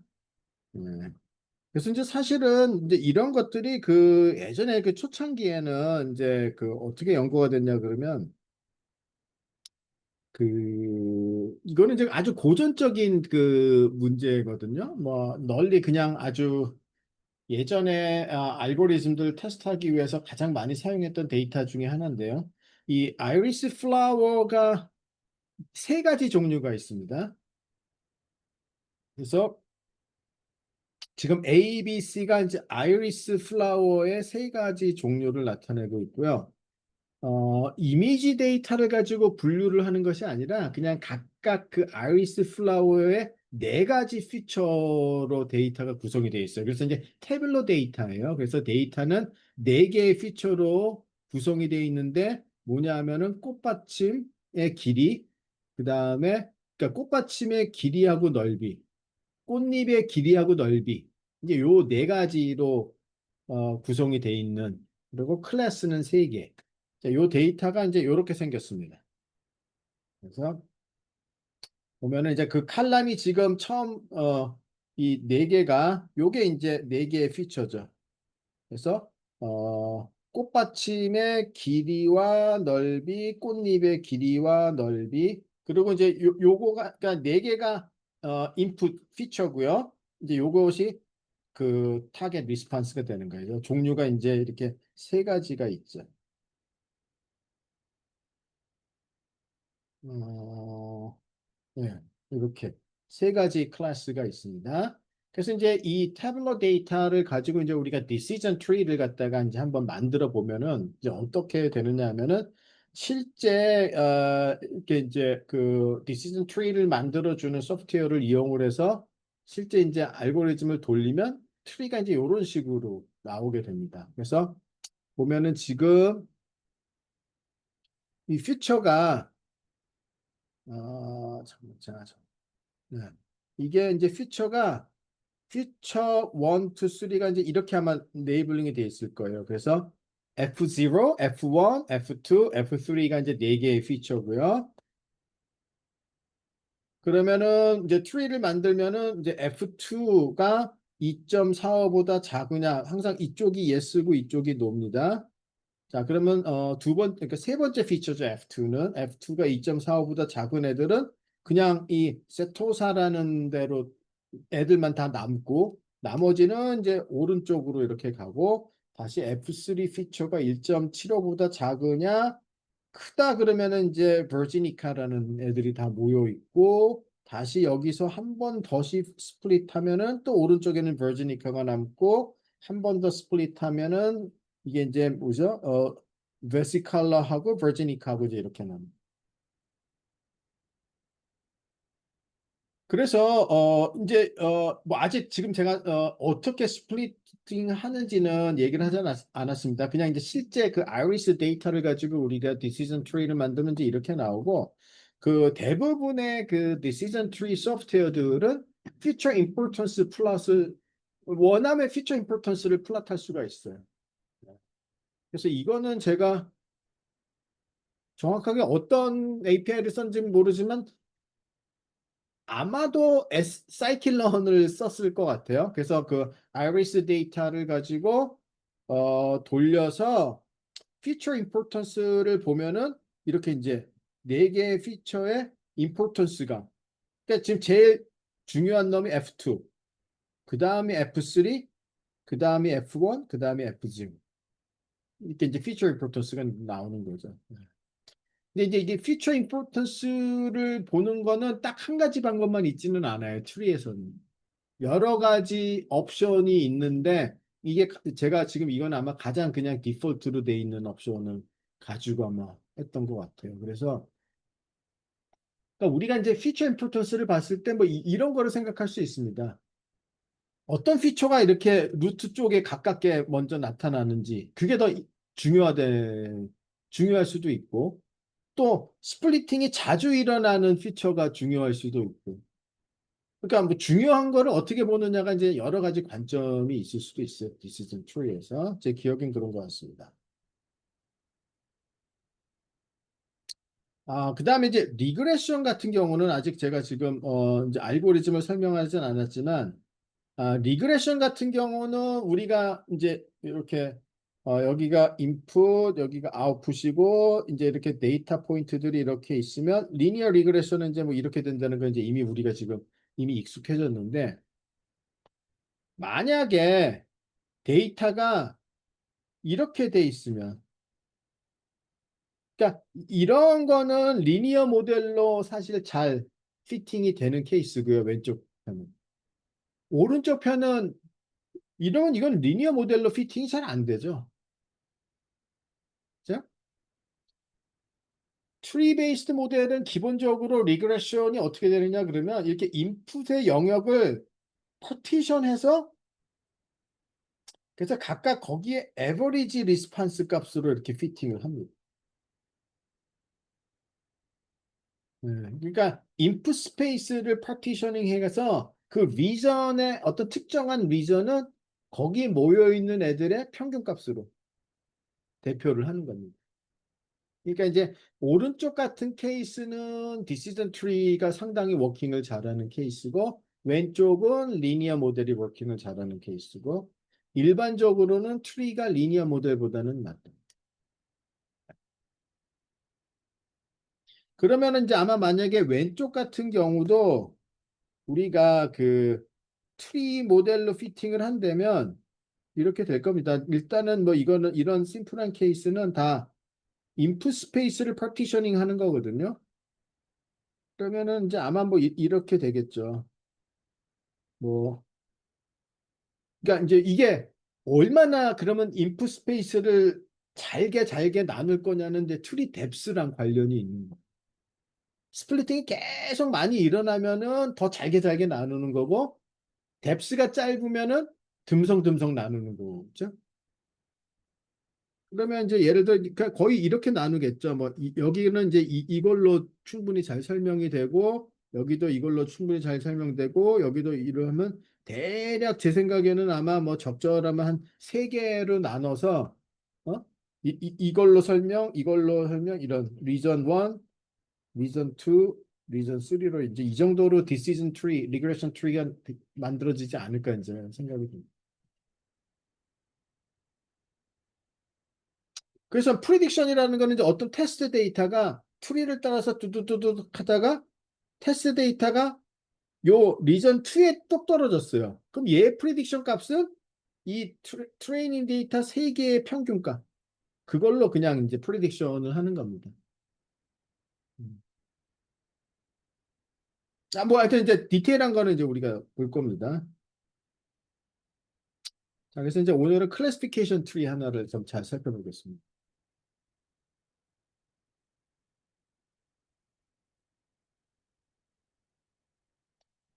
자, 우리가 트레이닝 데이터셋이 XY 페어로 돼 있고 라지 n개의 example이 있습니다. 클래스는 1부터 K까지, 라지 K까지. 자, 이제 우리는 그러면 트리를 만들면 궁극적으로 우리의 트리는 어떤 식으로 만들어져야지를 원하는 거죠? 리프 노드들이 특정한 하나의 클래스에 해당되는 포인트들만 가지고 있게끔 만들어야지 좋은 거죠. 그렇죠? 그러니까 아까 이런 걸 생각해 보세요. 그 얘기가 뭐냐면 이렇게 리프 노드들을 보면은 그러니까 레드하고 블루밖에는 없는데 막 리프 노드에 레드하고 블루가 막 섞여져 있으면 우리가 더 스플리팅을 해야지 클래시피케이션이 잘 된 거는 아니지. 근데 지금과 같은 경우는 자, 첫 번째 리프 노드는 레드만 4개, 두 번째는 블루만 하나, 세 번째는 레드만 하나, 네 번째는 블루만 넷. 이렇게 어떤 특정한 클래스 하나만 있는 게 제일 좋은. 그러니까 이런 식으로 우리가 트리를 만드는 게 궁극적인 그래야 클래시피케이션이 잘 될 거 아니에요. 그래서 이거를 이제 우리가 뭐라고 표현하느냐 하면 이렇게 어떤 특정한 클래스에 속하는 애들로만 모여져 있으면 우리는 그거를 퓨어하다고 얘기합니다. 퓨어, 깨끗하다. 네. 자, 용어를 그런 용어를 씁니다. 그래서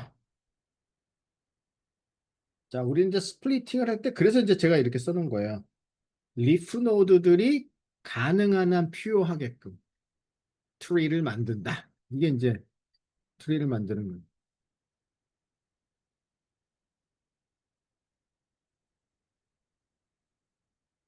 그리고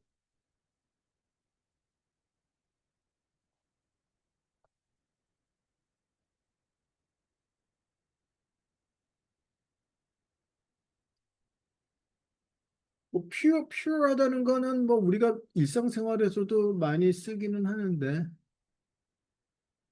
음,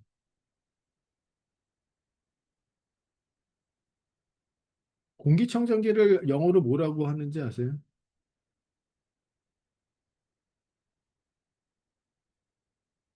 purifier라고 합니다. 에어 퓨리파이어. 음, 음. 에어 클리너가 아니라 그러니까 클리너라는 거는 막 이렇게 뭔가 뭐 묻어 있고 그런 거를 막 이렇게 지워가지고 깨끗하게 만드는 게 클린징 클리너고요. 퓨리파이라는 거는 이제 뭔가 이렇게 그러니까 똑같이 깨끗하게 만든다지만은 이게 이제 그 다른 뜻이죠. 예, 클리너하고 퓨리파이어는. 예, 근데 이제 그러니까 공기 같은 경우는 이제 청정기계는 퓨리파이어라고 합니다. 자, 그러면 이제 우리가 얼마만큼 퓨어한지를 측정할 수 있는 매저가 있어야 됩니다. 네. 그래서 이제 우리가 어떤 매저를 도입하느냐? impurity function. 그러니까 얼마나 안 퓨어한지를 나타내는 펑션이에요. 네? 그럼 이제 이 impurity를 최소화시켜면 이제 퓨어한 쪽으로 가겠죠. 네. 그래서 impurity 펑션을 정의를 하고 impurity를 갖다가 최소화하는 방향으로 스플리팅이 일어나게끔 이제 우리가 할 겁니다. 그래서 impurity로 제일 많이 쓰는 것이 뭐 엔트로피를 쓰기도 하지만 일단 오늘은 지니 impurity라는 거를 설명을 드리겠어요. 그래서 요거 뭐는 그렇게 어렵지는 않습니다.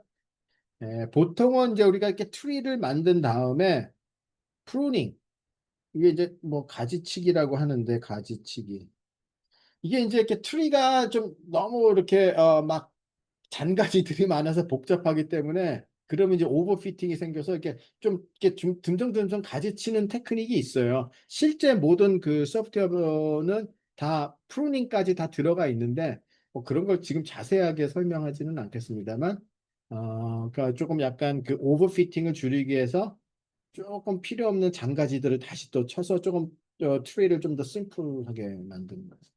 일단 여러분들이 그 이해해야 되는 거는 지니 임퓨리티, 지니 임퓨리티를 기준으로 이제 어떻게 우리가 트리를 갖다가 만드는지. 지니 임퓨리티라는 거는 뭐냐면 이제 이렇습니다. 이제 우리가 K개의 클래스가 있으니까 데이터들은 K개의 셋으로 이렇게 파티셔닝을 할 수가 있죠. 나눌 수가 있죠. 그래서 각각이 다 특정한 클래스에 속하는 애들. 그러면은 파티셔닝한 거를 S1, S2, SK라고 하겠습니다. 그러니까 얘네들은 다 각각 해당되는 클래스에 속한 애들만 모아놓은 셋이에요. 즉 그래서 SK는 XY 페어들로 되어 있는 셋인데 Y가 K인 애들만 모아놓은 거죠. 자, 그러면 그 레이블이 K인 애들이 얼마만큼 비중을 차지하고 있느냐? 그것이 바로 piece of K이고, 그러니까 이게 S라고 쓴 거는 내 데이터 개수, 총 개수. 근데 보통 이제 우리가 그러니까 S가 이런 노테이션은 많이 쓰기 때문에 뭐 저만 쓰는 게 아니라 일반적인 아리클에서도 다 이런 노테이션을 쓰는데 이게 뭐를 뜻하는지 아셔야 돼요. S는 셋이죠, 지금. 이렇게 그러니까 셋에다가 절대값을 하면은 이거는 뭐냐면은 카디널리티예요. 카디널리티는 뭐냐면은 셋의 사이즈예요. 셋의 크기. 그러니까 원소가 몇 개 있느냐라는 뜻이에요. 그러면 지금 내 데이터 개수가 라지 n개가 있으니까 그냥 일단 S는 모든 데이터들을 다 내 트레이닝 데이터 셋이니까 크기는 라지 n입니다. 그렇죠? 그 다음에 특정한 클래스의 셋의 크기. 그러면 그게 레이블 K를 갖는 애들은 전체 개수 대비 몇 개다. 그것이 바로 확률 개념으로 P sub K라고 나.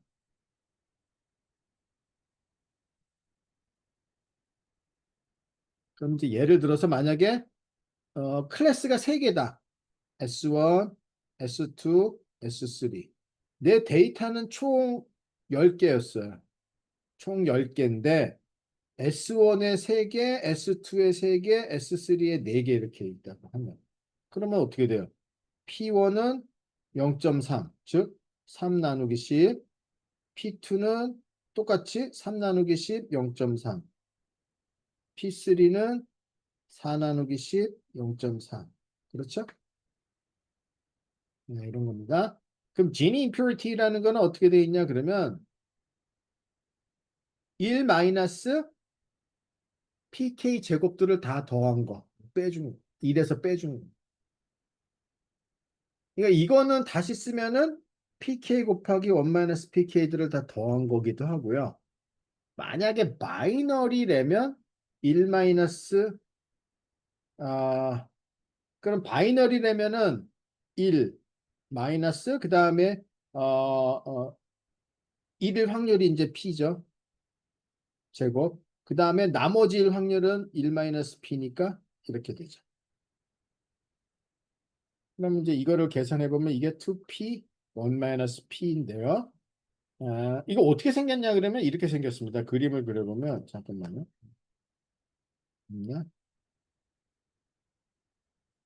이게 그림을 그려보면 p에 대해서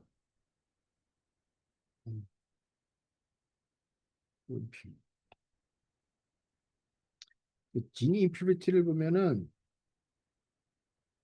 p고 이제 지니 임퓨리티를 보면은 얘가 이렇게 생겼어요.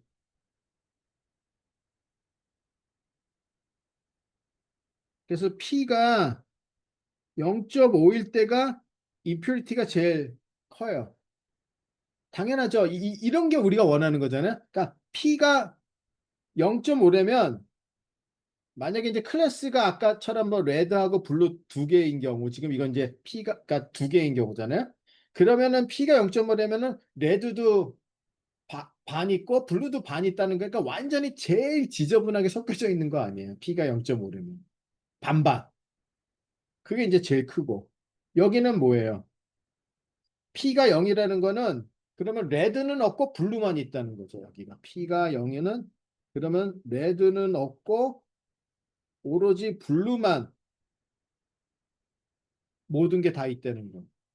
반대로 여기가 P가 1이라면은 그럼 요번에는 레드만 모두 다 있고 블루는 없다. 그러니까 한쪽에 몰빵돼 있는 게 양쪽 사이드. 그때는 임퓨리티가 제일 낮아야지. 그리고 가운데로 갈수록 맨 가운데는 진짜 반반씩 섞여져 있으니까 제일 impure한 거. 제일 퓨리티가 떨어진 거. 거기가 제일 맥스. 그리고 이제 양쪽으로 갈수록 점점 줄어드는. 그래서 이제 지니 임퓨리티의 펑션을 그리면 이제 이렇게 생겨요. 그거가 아까 말. 그래서 이게 왜 이제 impurity measure인지 조금 이제 이해가 되실 것 같아요.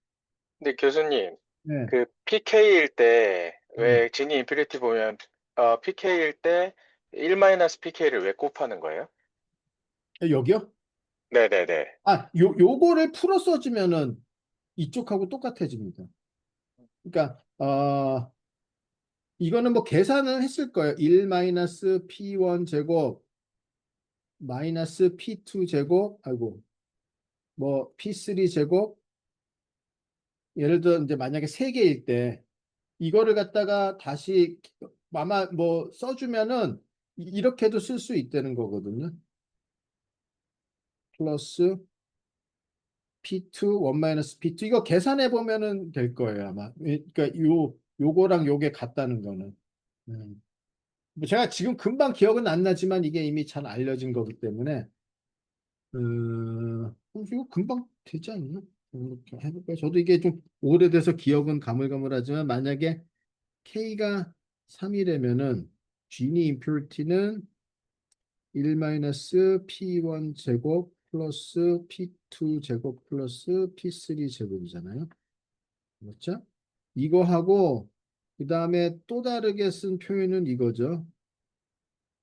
P1 1 P1 플러스 P2 1 P2 플러스 P3 1 P3고요. 그럼 이거는 P1 P1 제곱이고요. 그렇죠? P2 P2 제곱, P3 P3 제곱이잖아요. 그렇죠? 그러면 P1, P2, P3 다 더하면 1이죠. 이거는 어차피 probability 그러면 1 P1 제곱 P2 제곱 P3 똑같죠. 감사합니다. 네. 이거 이게 유튜브 넷플릭스가 아니라 이거 보세요.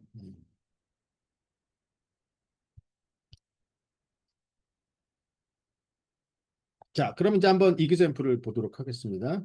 자, 이제 예를 들어서 그러니까 왼쪽의 케이스와 오른쪽의 케이스에 이제 아마 우리가 한번 계산을 해본다면은 일단은 이제 두 개의 클래스 바이너리 클래스를 생각해 보겠습니다.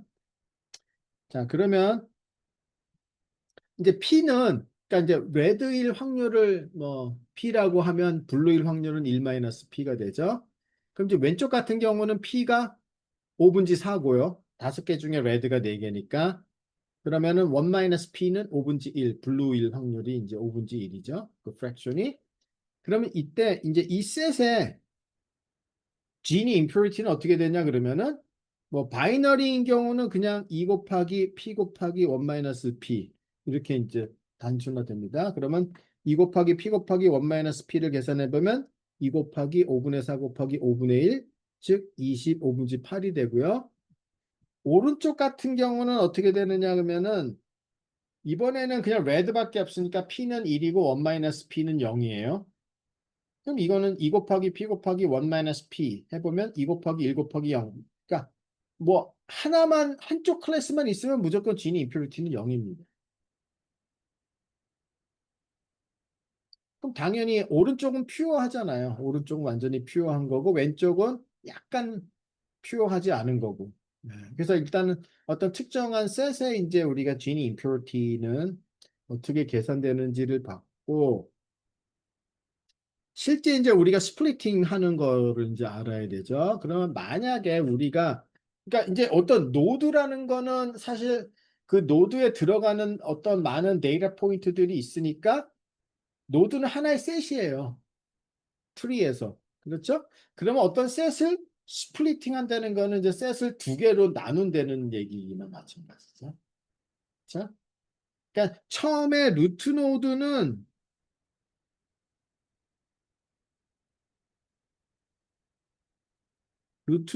내 모든 트레이닝 데이터를 다 가지고 있는 거예요. 그렇죠?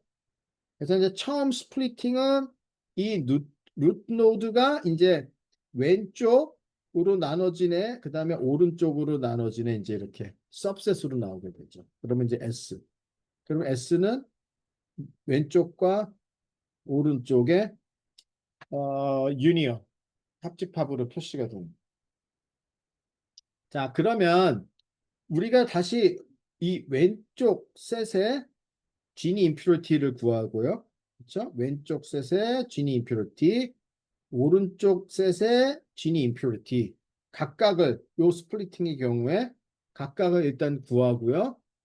얘네들의 각각의 fraction을 갖다가 봅니다. 즉 왼쪽 같은 경우는 얼마만큼이냐면은 전체 크기는 원래 S분지 왼쪽으로 떨어진 애의 크기 그리고 전체 크기분의 오른쪽으로 떨어진 애의 크기로 각각 Gini impurity를 각각 weight을 곱해서 합치면 딱 어떤 특정한 스플리팅이 이루어졌을 때 이제 우리가 그 Gini impurity라고 생각을 하는 겁니다. 즉 다시 얘기해서 만약에 우리가 아까 이제 이런 그 이그샘플을 보겠습니다. 지금 레드가 10개, 블루가 10개, 총 20개 데이터 포인트입니다. 그러니까 S의 크기는 20이죠. 만약에 이제 우리가 이렇게 스플릿을 했다. 그러면은 SL은 어떻게 됩니까? 지금 이렇게 쓴 거예요. S는 레드 10개, 블루 10개라고 지금 표시를 한 거고요. 자, 여기가 레드의 개수, 이거 블루의 개수. 자, 그럼 여기가 이제 SL이죠. 이쪽이 SR이고, 자, SL은 어떻게 돼요? 레드만 7개, 블루는 0개. SR은 레드가 3개, 블루가 10개. 그런 뜻입니다. 자, 그러면 SL과 SR의 일단 Gini impurity를 우리가 구할 수 있죠. 구해볼까요? 그러면 이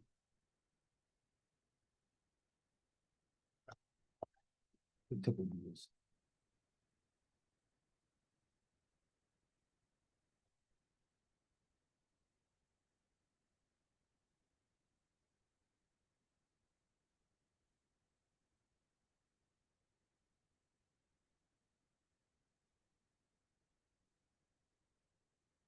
자, SL의 Gini impurity는 어떻게 됩니까? 일단 P가 어떻게 되죠? P는 1이죠. 그렇죠? 왜냐하면 레드밖에 없잖아요. 그럼 7분의 7이니까. 그러면 어차피 2 곱하기 P 곱하기 1 마이너스 P니까 이거는 0이 나오죠. SL은. 자, SR의 impurity를, Gini impurity를 보면 어떻게 됩니까? 그러면 P가 지금, P는 어떻게 돼요? 총 13개 분지 레드가 3개입니다. 그렇죠?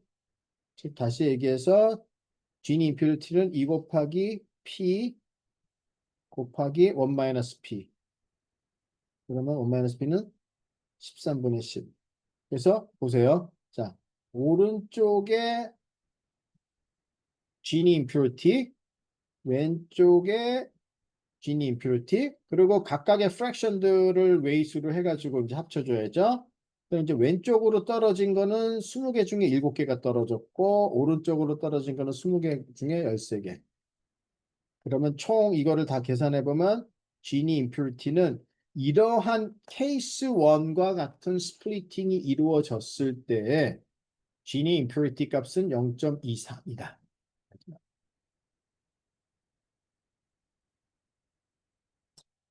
만약에 케이스 2 이렇게 스플리팅이 이루어졌다. 그러면 이번에는 SL은 레드 9, 블루 2.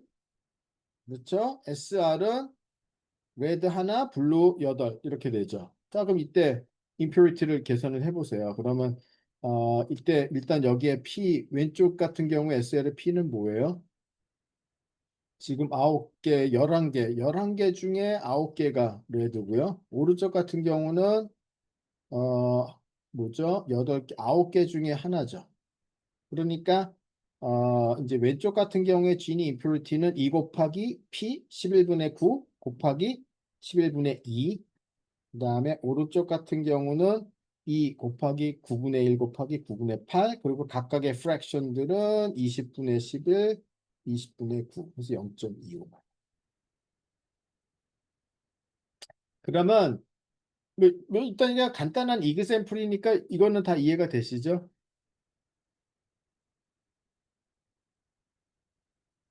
뭐 이해가 잘 안 되면은 나중에 다시 한번 보셔도 되고요. 괜찮습니다. 그러면 케이스 1은 임퓨리티가 이렇게 스플리팅이 됐을 때 임퓨리티가 0.23, 케이스 2는 0.25면은 일단 케이스 1이 케이스 2보다는 좀 낮다는 얘기죠. 임퓨리티가 더 작으니까 그러니까 케이스 2로 스플리팅 하는 것보다는 케이스 1으로 스플리팅 하는 게 낫다. 그럼 실제 decision tree는 어떻게 하느냐 하면은 일단 처음에 그냥 임의의 피처를 루트로 정합니다. 그리고 우리가 가능한 모든 그 컷 포인트에 대해서 다 지니 임퓨리티를 계산을 해요. 그래서 거기서 가장 적은 케이스를 선택을 하는 거예요. 그러니까 모든 가능한 케이스들을 다 계산해 보는 거예요. 뭐 그게 너무 시간이 오래 걸린다? 뭐 이 가지수는 많지만 그 계산은 금방금방 되기 때문에 뭐 눈 깜짝할 사이에 다 계산합니다. 예.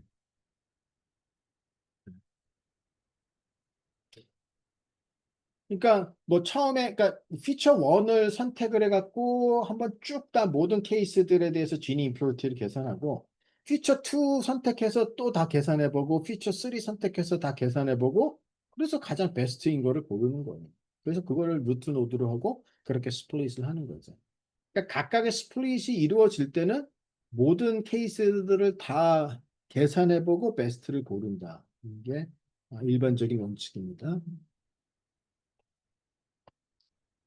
그러면 케이스 3는 뭐냐 하면 예를 들어서 그러면 이제 우리가 S를 S1, S2로 나눴죠. 만약에 스플릿을 하고 그 다음에 다시 S1을 또 S3와 4로 나눠서 계산을 해봤어요. 그럼 만약에 이렇게 했을 때 그러면 케이스 3 이렇게 이제 한 번 스플릿 했을 때 Gini impurity하고 한 번 더 해봤을 때의 그 GS1 그러면 만약에 이렇게 한 번 더 오른쪽처럼 스플리팅을 해갖고 진이 임퓨리티가 더 떨어진다면은 이제 우리가 계속 스플리팅을 하는 거고 굳이 스플리팅을 더 했는데 진이 임퓨리티가 개선이 안 되고 더 커진다면 그럼 굳이 스플리팅을 할 필요가 없는 거죠. 그렇죠? 그러니까 스플리팅을 더 추가로 해서 진이 임퓨리티가 더 낮아지면은 우리가 계속 스플리팅을 하는 거고요. 그렇지 않으면 스플리팅을 멈춥니다. 하여튼 기본적으로 이러한 식으로 알고리즘이 돌아간다는 정도. 그리고 Gini impurity라는 것이 뭔가 어떤 그 노드의 impurity를 계산해 주는 거고 그런 거를 이용을 해서 어떻게 스플리팅을 할 건가. 그리고 베스트 스플리팅은 모든 거를 다 뒤져서 베스트를 찾는 거예요. 이제 요게 이제 가장 많이 쓰는 건데 이제 어떤 랜더마이즈 트리 같은 것들이 있어요. 그건 이제 제가 내일 설명하겠지만은 랜더마이즈 트리 같은 경우는 훨씬 더 빠르게 하는데 사람들이 그거 잘 안 쓰더라고요. 잘 몰라서. 일단 그거는 내일 알려드릴 테고 일단은 스플리팅을 이렇게 지니 임퓨리티를 이용한 스플리팅이 이제 이런 식으로 동작을 한다. 그래서 오늘 강의는 여기까지만 하도록 하겠습니다. 그리고 이제 이 리그레션 트리도 똑같은 방식인데 이제 impurity를 보는 게 달라요. 이제 클래시피케이션에서는 Gini impurity를 보고요. 그 다음에 리그레션에서는 이제 스퀘어드 에러를 보는데 일단 스플리팅을 하는 원칙은 똑같은데 그냥 그 impurity measure만 다른 거를 쓴다. 그리고 이게 뭐 그 이 클래시피케이션 리그레션 트리가 한 가지만 있는 게 아니에요. 좀 여러 가지가 있습니다. 그게 그 스플리팅 크라이테리언의 그 좀 메저가 약간씩 달라요. 뭐 어떤 인포메이션 게인을 갖다가 보는 경우도 있고 조금씩 다른데 그냥 요거는 그 클래시피케이션 리그레션 트리에 이제 가장 널리 쓰는 대표적인 방법 하나를 설명한 거지 요것만이 유일한 방법은 아니라는 겁니다. 그러니까 뭐 XG 부스트나 또 저 뒤에 그 gradient, light GBM 뭐 이제 이런 것들은 그다음에 뭐 cat 부스트인가? 얘네들은 약간씩 스플리팅하는 스타일, 그러니까 크라이테리언이 조금씩 다 다른 겁니다. 근데 이제 뭐 한 가지 정도 그냥 대략 이렇게 동작을 하는구나 정도만 그냥 감이 오면은 되지 뭐 디테일한 것들을 여러분들이 굳이 다 기억하거나 뭐 그러실 필요는 없습니다. 혹시 뭐 몇 가지 혹시 질문하고 싶은 거 있으신가요?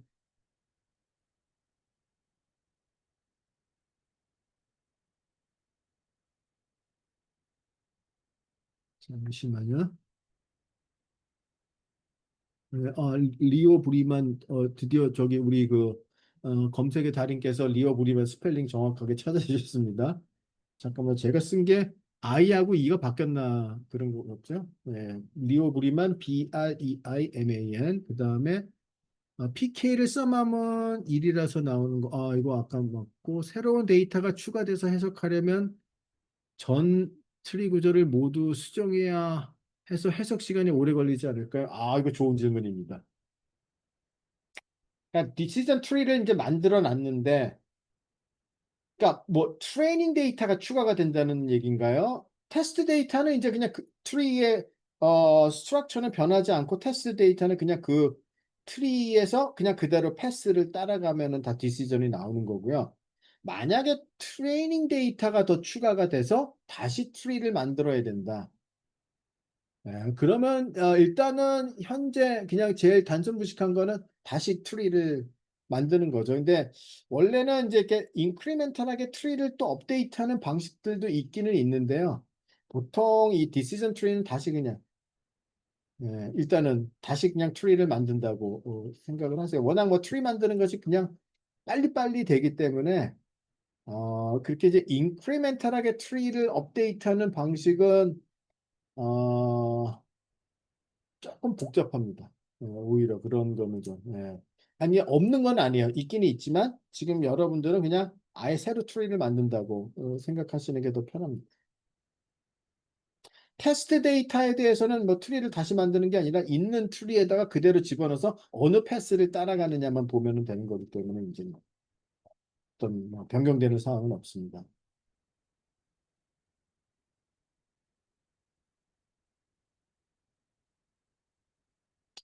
이제 뭐 오늘 질문 더 있으신가요?